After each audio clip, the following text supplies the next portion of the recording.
Welcome to my channel. Today we are going to discuss about the poem How to Tell Wild Animals. This is very interesting poem, NCERT 10th class 3rd unit. And before going to start poem, we would like to discuss about the poet.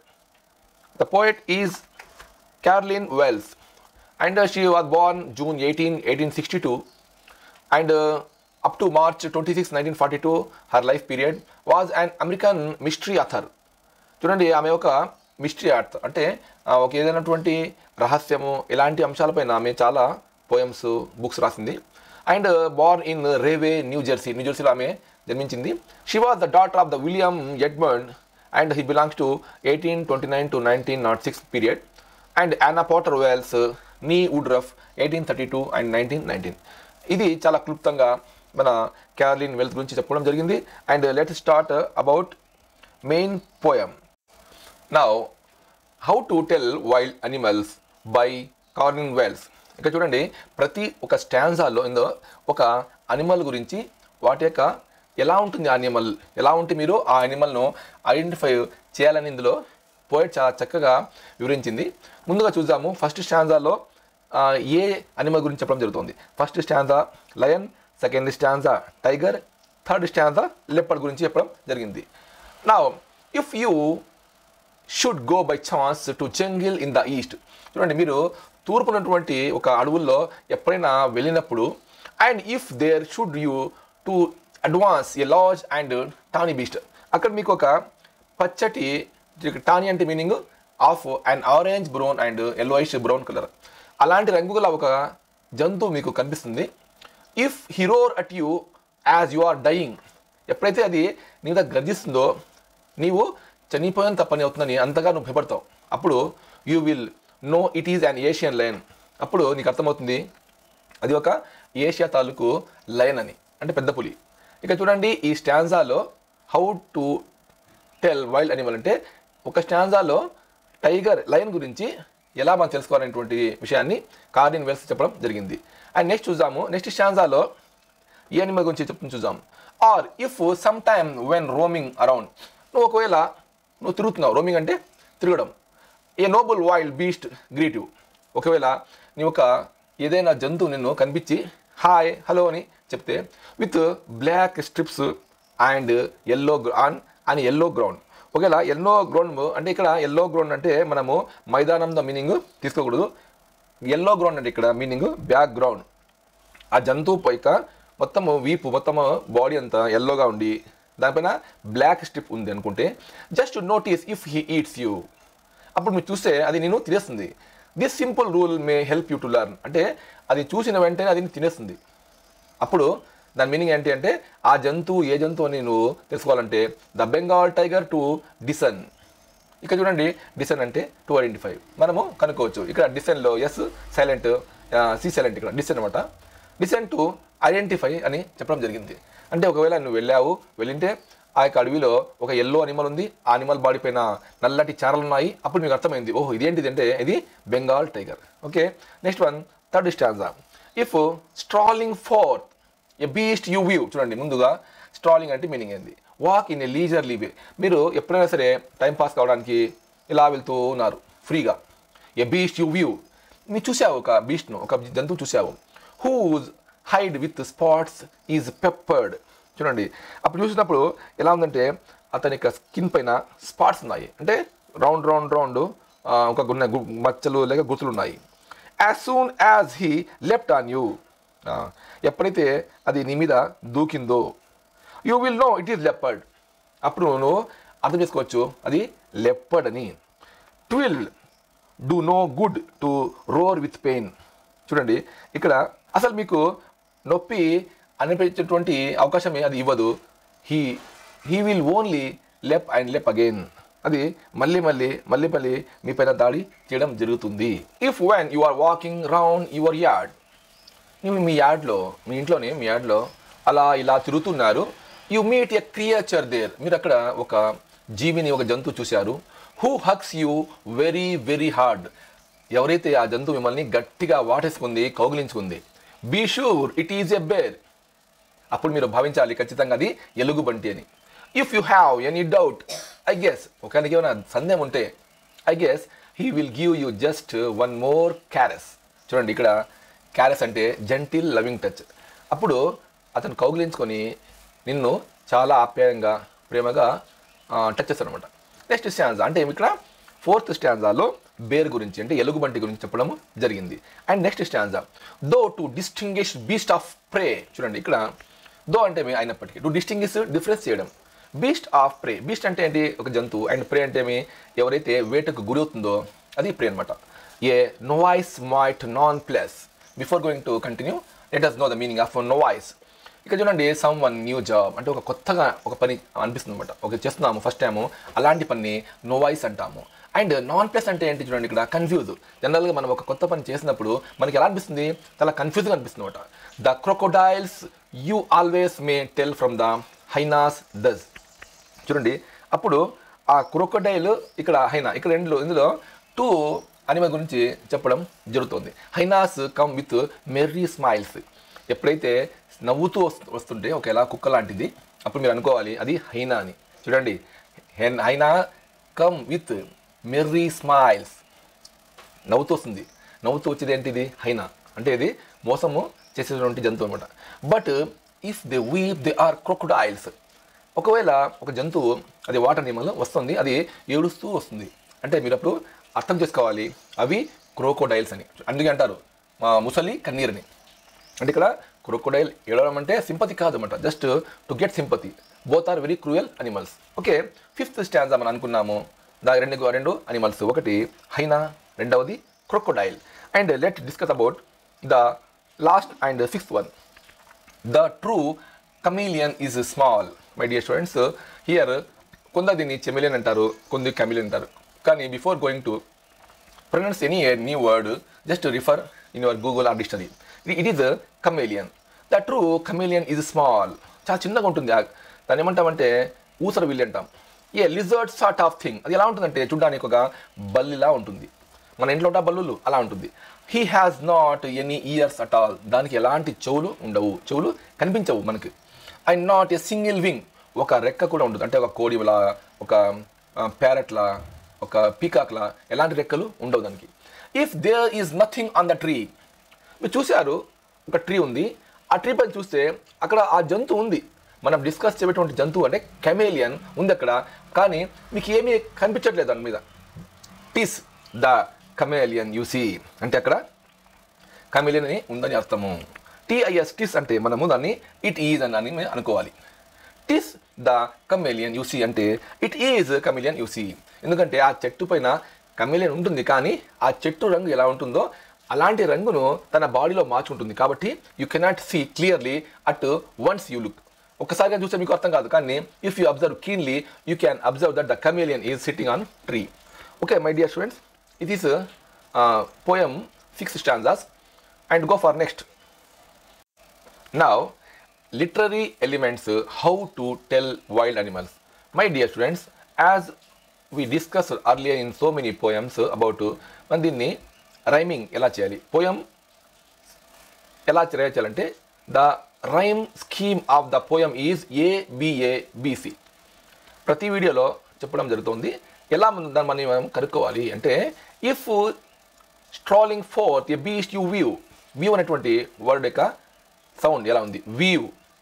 ఈ సౌండ్కు A అనే letter ఇవ్వాలి. Next peppered.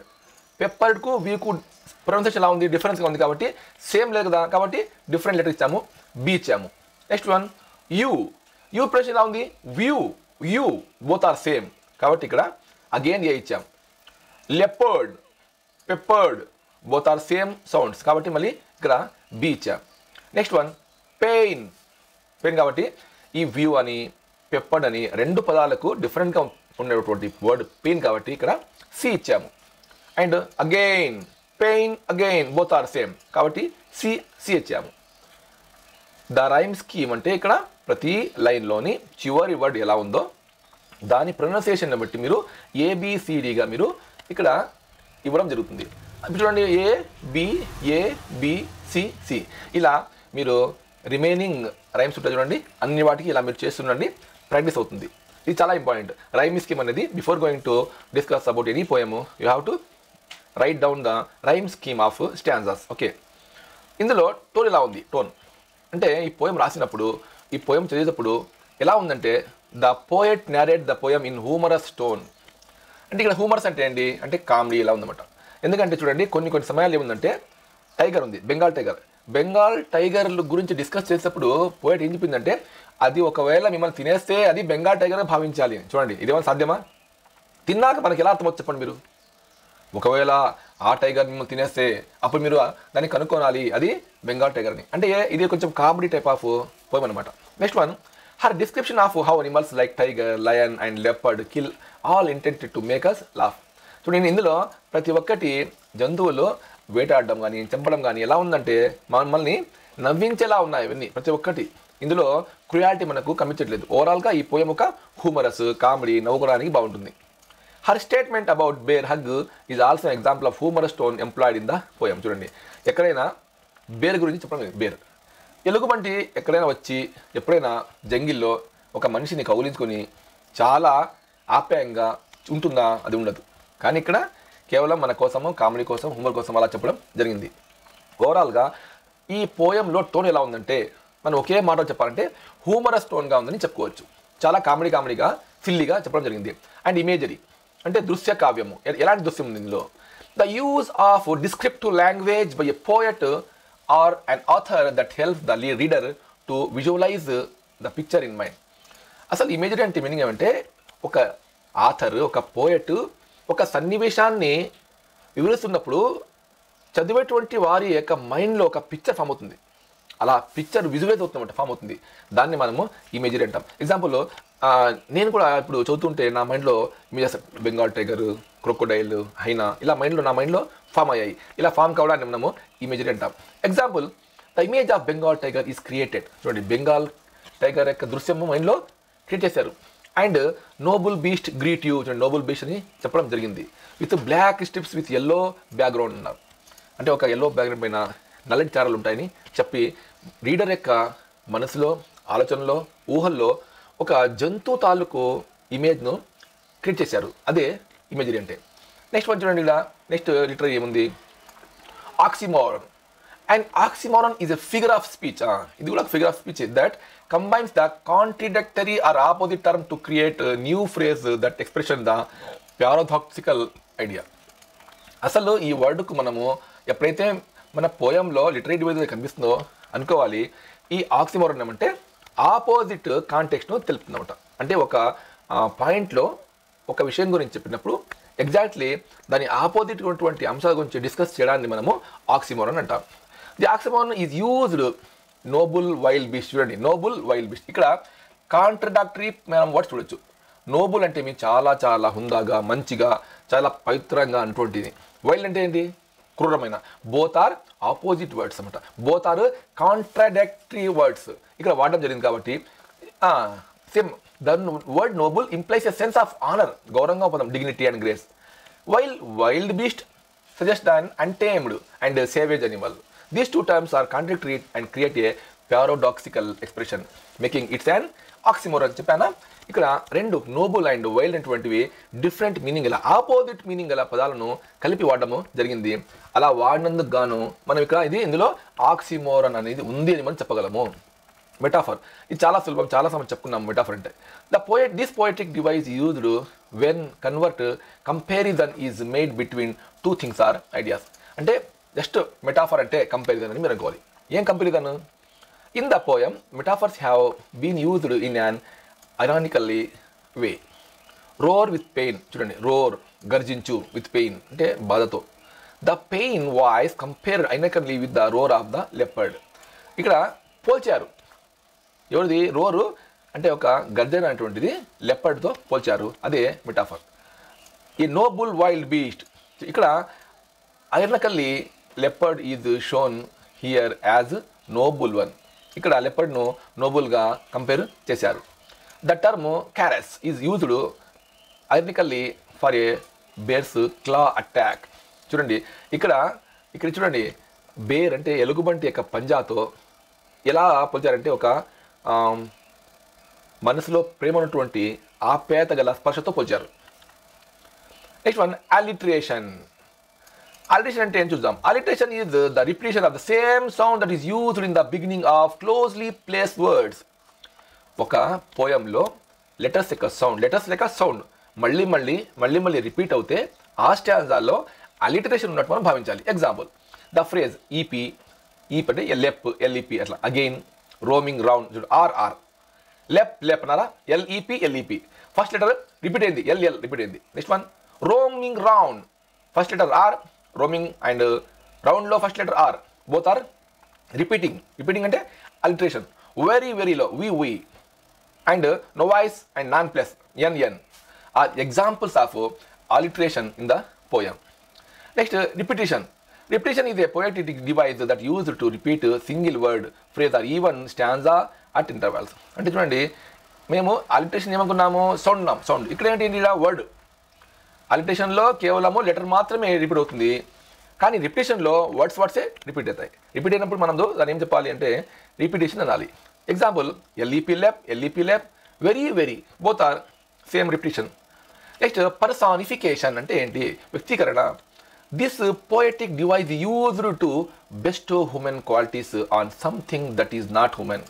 అంటే ఇక్కడ ఏంటి, ఒక మనిషి తాలూకు అలవాటును, ఒక లక్షణాన్ని ఒక జంతువుకు ఆపాదించడం అంటే కంపేర్ చేయడం. ఎలా, the poet refers to tiger not as it but as he. చూడండి, చిన్నప్పుడు మనం ఏం చదువుకున్నాము, జెంట్స్కి అయితే హీ అనాలి, లేడీస్కి అయితే షీ అనాలి, అదే జంతువులకైతే ఇట్ అనాలి. ఓకేనా, ఇట్ అనే ప్రొనౌన్స్ మనం వాడతాం. ఈ ఇట్ అనే ప్రొనౌన్ ఇక్కడ వాడకుండా పోయట్ టైగర్ను హీగా వాడాడు. అంటే హీ అనేది ఎవరిది, మనుషుల యొక్క లక్షణం, మనుషుల యొక్క ప్రొనౌన్. ఈ మనుషుల యొక్క ప్రొనౌన్ను తీసుకెళ్ళి టైగర్కు వాడాడు కాబట్టి this is called personification, using of human quality to tiger, animal, what ever it may be. In the poem, the hyena and the crocodile have been personified. చూడండి, హైనాను అండ్ క్రొకడైల్ని కూడా పర్సానిఫై చేయడం జరిగింది. అంటే ఎలా, జంతువులను మనుషుల యొక్క లక్షణాలు, మనుషులు చేసే పనులను జంతువులు చేస్తున్నాయని చెప్పడం. Example, human qualities smiling and weeping. చూడండి, దేవుడు మనిషికి ఇచ్చినటువంటి వరం ఏమంటే స్మైల్ చేయడము, ఏడవడము. జంతువులు అవి చేయలేవు.